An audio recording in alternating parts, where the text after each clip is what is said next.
The lies. I wish I'd known that it's not always raining in Ireland and in the summer it can actually be hot.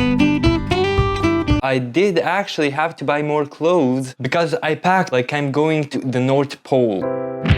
Imagining that there's no sun, that it's raining 99% of the time, well, that's not true. It is raining, not all the time. It is windy, it can be cold. I can't imagine any other day better than a rainy day. Two rainy days! But it's not all the time. What's the crack? Yeah. Today I'm gonna tell you all about the stuff that I wish I knew before I moved to Ireland, because it would make my life 100 times easier. Or in the other hand, maybe I wouldn't even be here if I knew some of these things. Mission abort. Repeat. Mission abort. So stick around because this might be a turning point for you. The shelter. I did not know that it is so hard to find accommodation. Yes, there's a big housing crisis going on, but from what I hear, it's been a housing crisis in Ireland for more than a couple of years now. I would definitely take that into consideration before I was moving here, but I didn't hear about it really until I came over here. Then I noticed everyone's actually talking about it. It's a general issue. What? Yeah, it's already a big deal now. Did you already lose interest? Joyful encounters. I wish I knew earlier that people over here are so friendly, that people hold the doors for each other all the time, and that it's kind of a big deal here. Where I come from, that's just not the way it goes. It was a real pleasure meeting you. Fuck off. A lot of people say, I thought that's normal on some of my previous videos. But no, it's not. It's at least far from my normal. I'm not saying that people from where I come from are rude or anything like that, but compared to Ireland, they seem very, very rude actually. That's my normal. Not opening doors, passing by, and 99% of the time, if it's not someone you've really been good with, then it's just a quick hi, if even that. Over here, people just love to small talk. Now, effort method. The stronger you pull, the harder it gets. I thought it's gonna be really easy for me to just start living over here, working here, live my life and just be fine like I always did. I knew it's gonna be a change, but people. It doesn't go like that. The time that I've given myself to adapt to these changes was extremely poor. I was very close to just leave Ireland because of the wind, because of the language barrier, because of a language that I can actually speak. Cannot do this. We've been here for years. I'm going back. No. Usually, but came to be a part of my daily life, it wasn't so good anymore. I was extremely critical to myself. I still am, but I should have given myself more time. It would save me so much stress that I went through for nothing. I started putting in more and more and more effort just to look at myself and call myself, I think you're a loser. which is not true. I just needed some more time to adjust, that's all. And the same goes for all of you. I've heard countless times from different people that they've just been experiencing the same thing, and that's just not it. Ah yes, nice Irish weather. Just give yourself a little bit more time. Everyone is going through that. It's one experience of being a foreigner, you know. The clouded judgment. Another thing is that, and I promise I won't talk too much about the weather this time. You are lying. But it feels different. The temperatures feel different.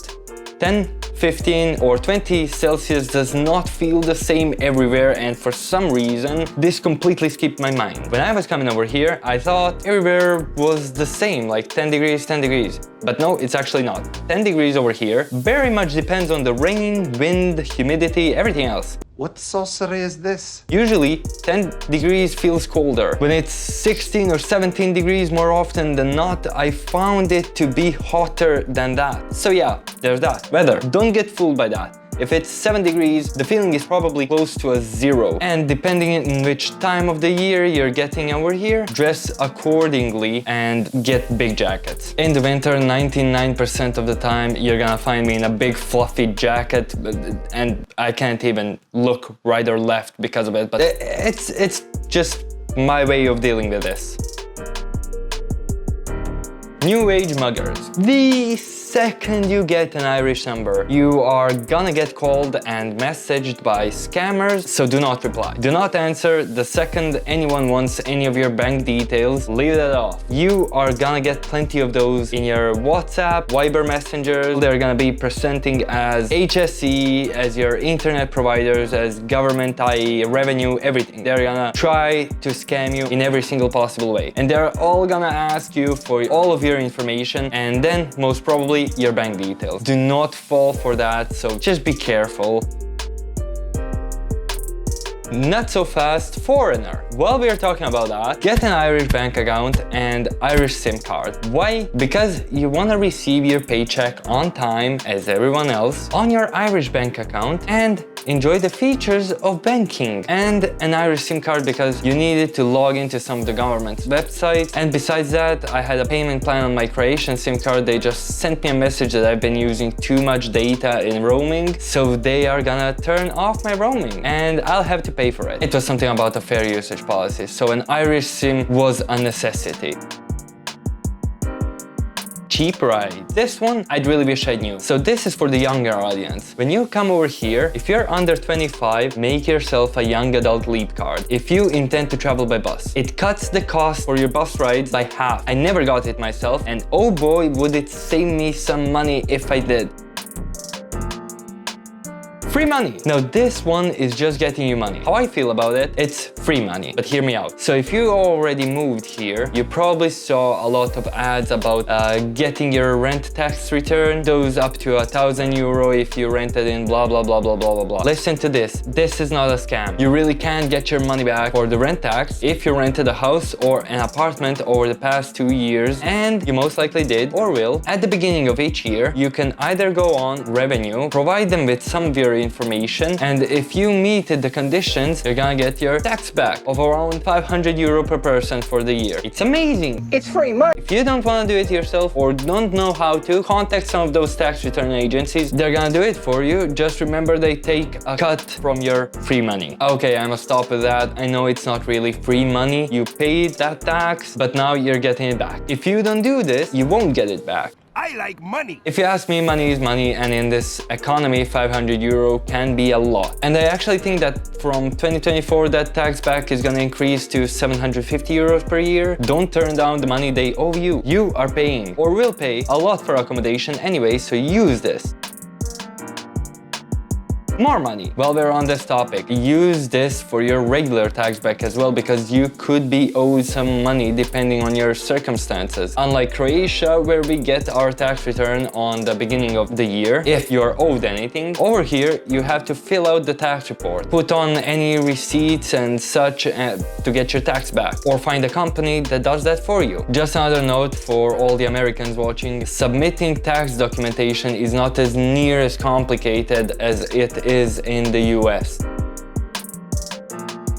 The necessary evil. This came as a shock to me. Cars are expensive. First, car insurances and taxes and the rest of the stuff is expensive but needed. Why, God, why? It's unfortunately a necessary evil. Like, you could get by without a car, like me. And if you are thinking about it, don't. It hurts you. It hurts you in a way that you've never been hurt. Get a car as soon as possible so you can actually experience Ireland and visit all of the places that you wanted to see over here, and to make your travel to work a lot easier. This one is called Think Again.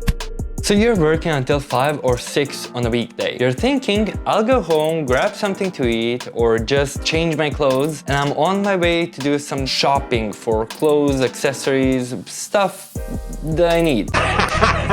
Well, no you don't. And why? Because the shops are closing early. There are no shops or malls that are working 24/7. A lot of stores close at like 6 or 7 p.m. Maybe you're lucky if they're open until 8 or 9 p.m. usually on a Thursday and a Friday. Let me in. Let me in. Yeah, that's something I would really appreciate if someone told me, instead of me going to the city center or some other mall and realizing that they are closing very soon and I don't have any kind of weatherproof shoes.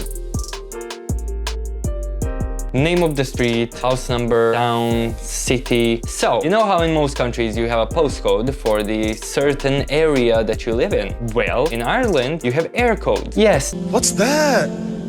Eircode is like a postcode but for every single house. It's specific to the premise, and you're gonna use that a lot as a normal part of your address. You're gonna use that Eircode very often for deliveries, pickups, documents, everything really. So either write it down to save yourself the trouble and embarrassment of searching it online every time someone asks you. This and a lot of other things made me very confused at first. Tons of things are very different than where I'm from. So things easier for you and spare the confusion, I use my time making these videos and hoping to get a like and subscribe from that and show you this next video.